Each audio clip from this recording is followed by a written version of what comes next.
In the mighty kingdom of Babylon, there lived a man named Daniel. He was not a warrior.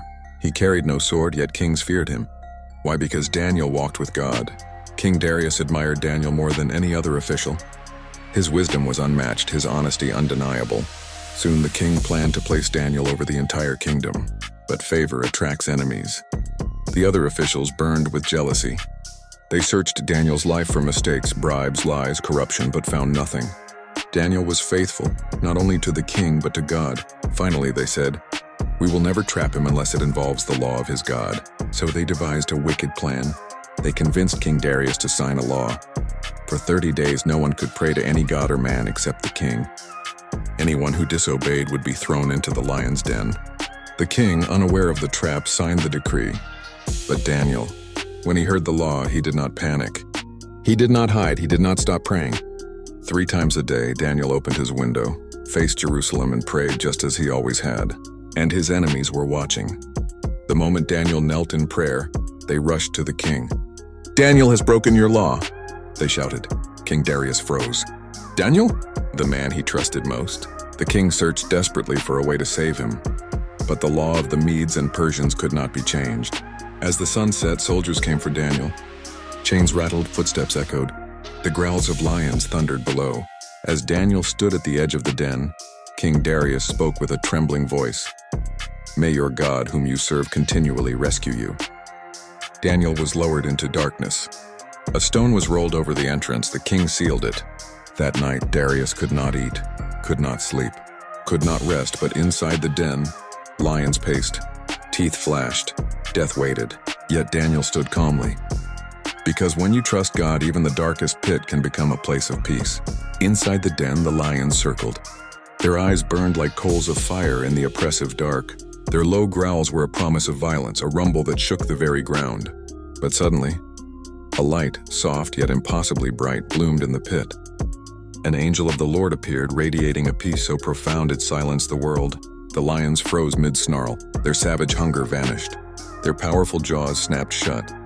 God had sent his messenger to shut the mouths of the lions. Daniel fell to his knees, not in terror, but in humble worship.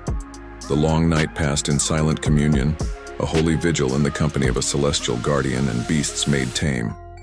The lions, once instruments of death, now lay beside him like quiet lambs. Above ground, King Darius rose before dawn and ran to the den. His voice, hoarse with grief and a sliver of desperate hope, cracked as he shouted, "Daniel, servant of the living God, has your God been able to rescue you?" From the darkness, a voice, calm and clear, replied, "O king, live forever. My God sent his angel and he shut the mouths of the lions." Daniel was alive. He was lifted into the morning light and the court gasped. Not a scratch, not a wound, not a single mark. God had honored the faith of a man who chose obedience over fear.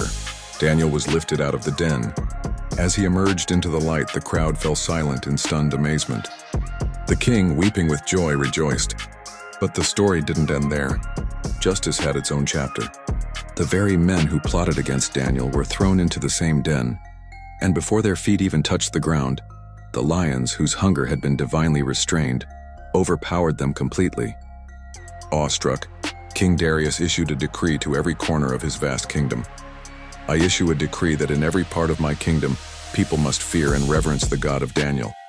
For he is the living God and he endures forever. His kingdom will not be destroyed, his dominion will never end. He rescues and he saves, he performs signs and wonders in the heavens and on the earth." And so Daniel prospered under the reign of the king. His story of unwavering faith echoed through generations, a testament to the power of conviction. This is not just a story about lions. It is a story about the unshakable nature of true faith. It's about standing firm when the entire world pressures you to bow. It is about trusting God in the deepest pit, in the longest night when all hope seems lost. Because the same God who shut the mouths of lions in Babylon is the same God who can silence the fears that roar in your life today. He still moves, he still saves. If this story strengthened your faith, like this video, subscribe for more powerful Bible stories, and comment below. I believe in God's mercy.